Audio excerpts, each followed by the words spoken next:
बहुत ज़रूरी है आज पाकिस्तान तहरीक-ए-इंसाफ को डिस्कस करना, क्योंकि यकीनन हम जानते हैं कि उनकी रोज़ ही रोज़ खबरें लग रही होती हैं कि ये केस बन गए, वो केस बन गए, वहाँ से उठा लिया, वहाँ से उठा लिया, ये वीडियो पैगाम, वो वीडियो, ये ट्रेंड, वो ट्रेंड। तो यकीनन आज भी हम यही देख रहे हैं साइफर केस में 11 जनवरी तक स्टे ऑर्डर आ गया, हुक्म इम्तना आ गया इस्लामाबाद हाई कोर्ट का।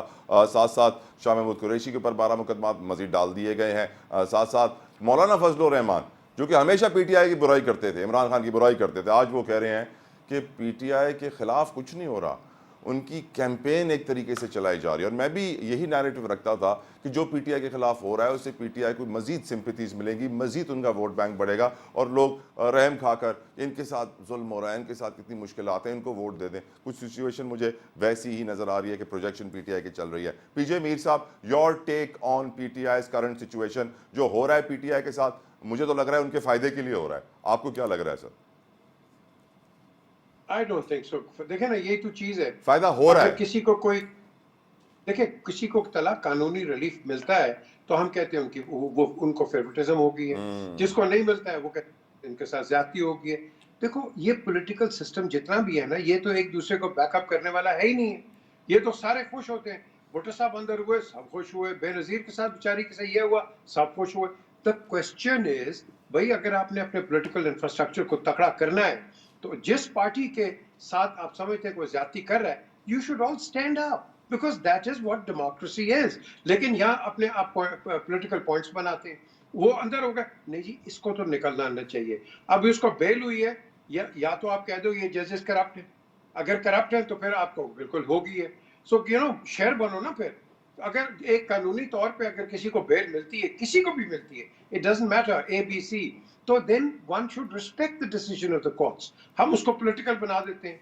हाँ जी अब देखो ये मौलाना साहब, हाँ जी इनको फेवरेटिज्म, भाई किस तरह फेवरेटिज्म हो रही है? Are you trying to tell us that the courts are corrupt in this country? No. आपने एक्सेप्ट करना है कोर्ट का डिसीजन। लेकिन this sir is what is called. Mir साहब with all due respect sir, जो ट्रांसपेरेंसी की जो लिस्ट आई थी कि पाकिस्तान के करप्ट तरीन इदारे, उसमें तो सर जुडिशरी काफी अच्छे अच्छे नंबर लेकर आई थी सर। क्या अच्छे नंबर लेके आई थी? भुट्टो साहब को फांसी दे के मांगते हैं अच्छे नंबर। ये किस किस्म के नंबर? बाद में यही चीफ जस्टिस और बाद में माफिया मांगते हैं हाँ जी हम पे प्रेशर था, हमने अपनी नौकरियां भी देखनी है, ये वो क्या, ये क्या था? ये was that judiciary? That was a judicial murder. Now the question here arises कि जो गलतियां हो गई, आगे तो चलो। आगे हम चल नहीं रहे, हम उसी चीज पर रो रहे हैं। पीपल्स पार्टी एक पे रोती है, नून एक पे रोती है, PTI एक पे रोती है। यार हमने आगे चल रहा है। हमारा टेलीविजन का टाइम, नेशनल टेलीविजन का time is on political failures, it is on aggrievement against each other, it's झगड़े की सियासत। बिल्कुल सही कह रहे हैं इंसल्टिंग बिहेवियर। बिल्कुल सही कह रहे हैं मीर साहब, मैं आपसे एग्री इसको हमने ठीक करें। वो मैं हमेशा कहता हूँ मीर साहब के पहले जो है सियासतदान ख्वाब ड्रीम्स बेचा करते थे, अब वो नाइटमेयर्स बेचते हैं, और पावर ऑफ नाइटमेयर्स इतनी ज्यादा है कि खौफनाक ख्वाब का सुनते ही फौरन से लोग वोट दे देते हैं। बिजली के बुरान से बचाऊंगा, गैस के बुरान से, खाने के बुरान, पानी का बुरान, सांस लेने का बुरान। अब गुफ्तगू आगे बढ़ाते हैं। कुरैशी साहब, आपकी नज़र में जो PTI के साथ हो रहा है वो चले उनके लिए मुश्किलात तो बढ़ा रहा है, लेकिन इन दी अदर डायरेक्शन उनके लिए बहुत सारी अच्छे काम भी कर रहा है। Would you agree sir?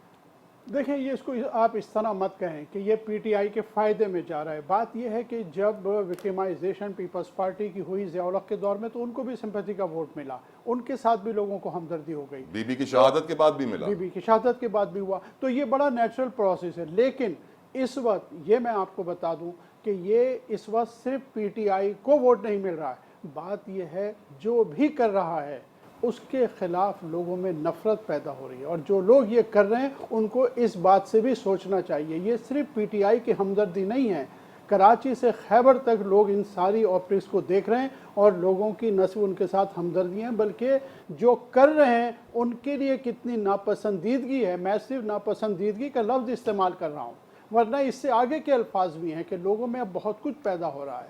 आप देखें किस तरह का सिलसिला चल रहा है।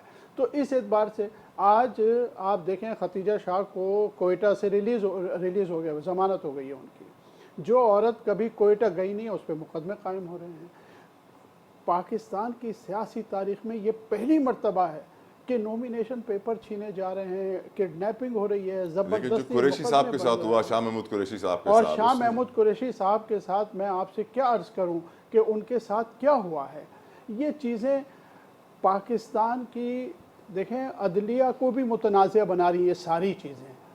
जैसे एक साहब ने अभी कहा, मुझे अभी एडवोकेट साहब ये बात कह रहे थे कि जजेस को चाहिए कि वो छोड़ दें अदालतें, अगर उनके अहकामात पे अमल नहीं हो रहा, अगर उनकी बात नहीं माननी, 10-10 5-5 बार जमानतें होती है फिर भी गिरफ्तारियां होती हैं, तो फिर ऐसी अदलिया का क्या है।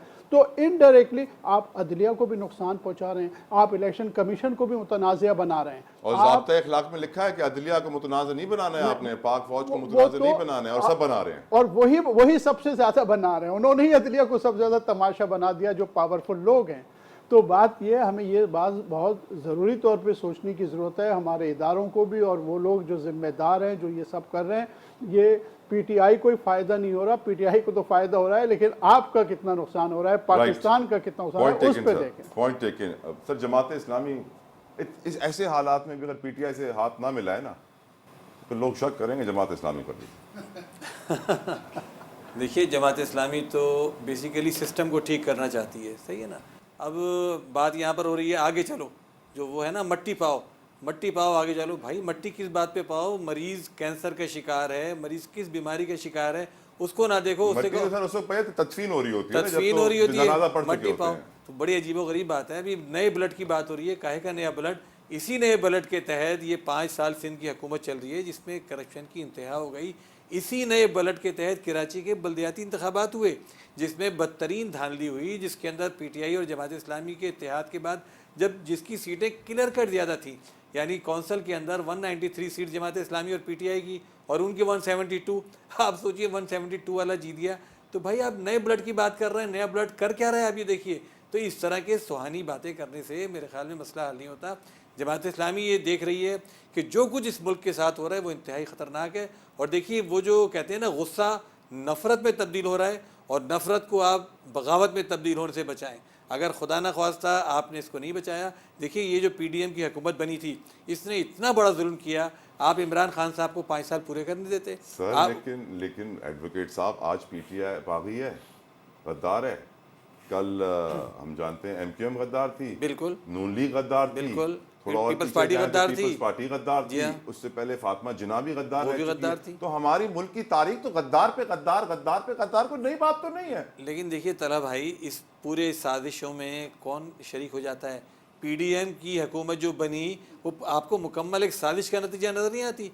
उसने ये 9 मई के आड़ में जो पूरे मुल्क में खेल खेला गया है, पाकिस्तान की तारीख की सबसे बड़ी काबीना थी ना, और सबसे बड़ी। कितने रिकॉर्ड। और चलिए, सारी सियासी पार्टियां मिल गई थी, और इन्होंने कहा था हम 16 महीने में मुल्क को कहाँ से कहाँ ले जाएंगे। कहाँ लेकर गए मुल्क को? डॉलर 200 के नीचे रहेगा। डॉलर तो भाई बात ये है कि आपने तो अपनी कारकर्दगी दिखा दी। अब आप किस बात की शादियाने बचा रहे हैं जी? अब हम ये कर देंगे, हम वो कर देंगे। शर्मिला साहिबा से वो शामिल गुफ्तगू करते हैं सर, आपकी इजाज़त से। शर्मिला, शाह महमूद कुरैशी साहब आपके पुराने कलीग रह चुके हैं, आपकी पार्टी में भी रह चुके हैं। आई एम श्योर आपने उनके साथ काम भी कहीं ना कहीं किया होगा। जब उनके साथ ऐसा रवैया होते हुए देखती हैं और वैसी वीडियोस देखती हैं, तो आई एम श्योर आपको ही बुरा लगता होगा शर्मिला। देखिए जी, पुलिस एक्सेस कहीं भी होगा तो हम उसे बिल्कुल भी सपोर्ट नहीं करेंगे। और मैं समझती हूँ कि इस मुल्क के अंदर बिल्कुल कानून नाफिज होना चाहिए। हमारे मुल्क में अनफॉर्चुनेटली लॉ इन्फोर्समेंट एजेंसीज कुछ हद तक इसलिए भी उनका नाम ख़राब है क्योंकि वो शायद एक सही चीज़ भी गलत तरीके से करते हैं, और इस चीज़ को करेक्ट होना चाहिए। Again, the wrong things make the news, the headlines. इस वक्त हमारे लिए ये ज़रूरी नहीं है कि कुरैशी साहब की गिरफ्तारी हुई, नहीं हुई। इस वक़्त डिबेट होनी चाहिए इस बात पे कि इस मुल्क को आगे कैसे लेके चलें, क्या एजेंडा होना चाहिए हमारा। अभी पीजे मीर साहब ने बात की कि ठीक है जनाब, एटलीस्ट पीपल्स पार्टी अपना एजेंडा तो बता रही है ना। बाकी जो दीगर जमातें आपके साथ बैठी हैं वो तो सिर्फ पीपल्स पार्टी पर अटैक करने बैठी हैं। उनके पास कुछ है बताने के लिए कि वो जब आइंदा इलेक्शन अगर जीत जाते हैं तो किस तरीके से मुल्क की खिदमत करेंगे। तनकीद हम पे ज़रूर करें, लेकिन हमसे बेहतर प्लान लेकर आएँ। आप बताएं ना कि आप इस मुल्क में यूथ को किस तरीके से दोबारा से वो उम्मीद दिलाएंगे जो इस मुल्क में उनकी उम्मीद छिन चुकी है। जो वादे उनसे किए थे, जो वफा ना हो सके आज तक, और वो जो नाउमीदी की एक लहर है उनके अंदर, वो किस तरीके से ख़त्म करेंगे। How are you going to, इस वक्त आपका जो 65% जो वोटर है वो यूथ है, 35 साल से कम है। आप क्या करेंगे उनके लिए? आप मुझे बताइए इस मुल्क से आप भूख कैसे खत्म करेंगे? फूड इनसिक्योरिटी कैसे खत्म करेंगे? कहाँ से आप फाइनेंसिंग लेकर आएंगे? आप बेनज़ीर इनकम सपोर्ट प्रोग्राम को शुरू दिन से कहते आए हैं कि जनाब वो कामयाब नहीं होगा, लेकिन आज वो सपोर्ट कर रहे हैं उन घरानों को। सिर्फ एक औरत को सपोर्ट नहीं कर रहा, उस पूरे घराने को सपोर्ट कर रहा है। अगर हम बात करते हैं कि हम उसके अंदर जो फंडिंग है उसको बढ़ाएंगे, वसीलाए हक, वसीलाए रोजगार तक ले जाएंगे, नए प्रोग्राम शुरू करेंगे, तो आपके पास तनकीद के अलावा और क्या है? आप लेकर आए ना कि आप इससे बेहतर प्रोग्राम बनाएं। बीबी साहिबा ने जब लेडी हेल्थ वर्कर्स का प्रोग्राम शुरू किया था तो उसपे बड़ी तनकीद हुई थी कि जी कामयाब नहीं होगा, किस तरीके से घर की औरतें घर से बाहर निकल के पोलियो कैंपेन में काम करेंगी। आज ये पाकिस्तान का सबसे बड़ा प्रोग्राम है, चाहे वो कोविड हो, चाहे वो पोलियो कैंपेन हो, यही औरतें बाहर निकलती हैं। ना सिर्फ उनको फाइनेंशियली उनकी हेल्प होती है, उनकी एम्पावरमेंट होती है, और एक बहुत बड़ा मैन पावर है पाकिस्तान के अंदर जो अनटैप था, जिसको हम सामने लेकर आए। इसी तरीके से आप मुझे बताइए ना कि आप क्या करेंगे? आप किस तरीके से यूथ की कैरियर काउंसलिंग करेंगे? हम बताते हैं, हमने बताया तो आपको बुरा लग गया। ये बातें इस वक्त बैठ के ना की जाएं कि जनाब कि पीपल्स पार्टी ने क्या किया क्या नहीं किया, वो तो आवाम को फैसला करने देना। आपको शायद सिंध के अंदर जो सेहत की सहूलियात का जो जाल हमने बिछाया है वो आपको नजर नहीं आएगा, और आना भी नहीं चाहिए। आप ऑपोजिशन में बैठे हैं, आपका काम ही यही है कि आप तनकीद बराए तनकीद करें, मुस्बत तनकीद करें। जहां कहीं कमी बेशी है, कोताही है, आप उसको जरूर पॉइंट आउट करें। हम 100 बिस्मिल्लाह उसको सुनने के लिए और उसकी दुरुस्तगी करने के लिए तैयार हैं। लेकिन अगर आप इसीलिए बैठे हैं कि आपने पीपल्स पार्टी को हर तरीके से बैश करना है, तो फिर ये आवाम सुनना नहीं चाहती, they are not right, interested. ये राइट। जो 70 साल बोसीदा सियासत जिसको बिलावल भुट्टो जरदारी साहब कहते हैं कि तर्क कर दो, ये क्या है? यही है ना सियासत? एक दूसरे के ऊपर मड स्लिंगिंग करना, एक दूसरे की रस्साकशी करना, एक दूसरे को जेलों में डालना, एक दूसरे को नीचे दिखा के खुश हो जाना। Let's end this politics. Right Sharmila Farooqui साहब, एक ब्रेक का मुझे कहा जा रहा है, ब्रेक लेते हैं, ब्रेक से वापस आके डिस्कस करेंगे पाकिस्तान मुस्लिम लीग नून को। शहबाज शरीफ साहब कराची पहुंचे, कराची पहुंचते ही मीडिया से गुफ्तगू की और गुफ्तगू करते ही अदालतों पर हमला, पेशावर हाई कोर्ट के फैसले के खिलाफ बयान कि ये फैसला इलेक्शन कमीशन ऑफ पाकिस्तान के इख्तियारात छीनने के मुतरातिफ है। पेशावर हाई कोर्ट एक सूबे की अदालत है, कैसे पूरे मुल्क का फैसला कर सकती है? तफसीलन गुफ्तगू ब्रेक के बाद।